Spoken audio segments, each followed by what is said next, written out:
And it's sort of like a supersaturated vapor in that if you put, some seed in there, it's suddenly going to switch to something very different.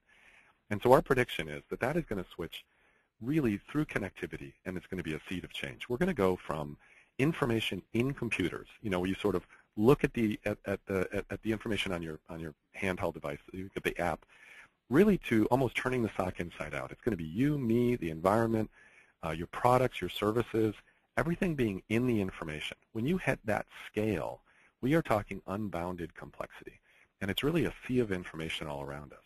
And the danger maybe isn't even the complexity itself, it's the malignant complexity. It's the fact that we all want to force everybody to be computer literate instead of taking advantage and saying, look, people's time and attention is incredibly valuable, and it's going to get more so in the future. Let's make everything human literate. And that's really one of the challenges. And so, the road ahead isn't easy. I don't want to give anyone a sense that this is just going to happen.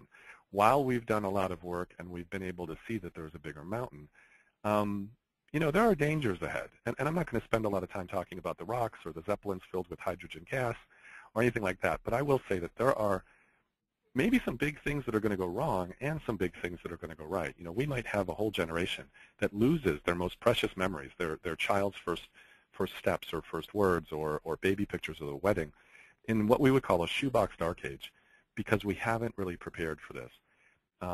But if you want to kind of focus on that stuff, I've got a whole chapter in the book about it, and take a little hemlock and enjoy yourself reading the bad news.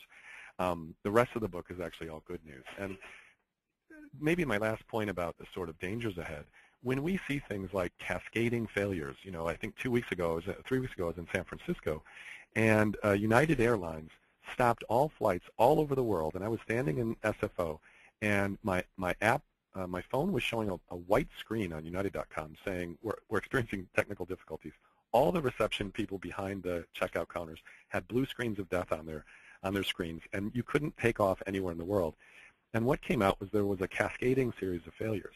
And we heard that a little while ago from Amazon when suddenly Instagram and Pinterest and Netflix all went down, 4 weeks ago because of an electric power outage out on the East Coast. And we heard cascading failure.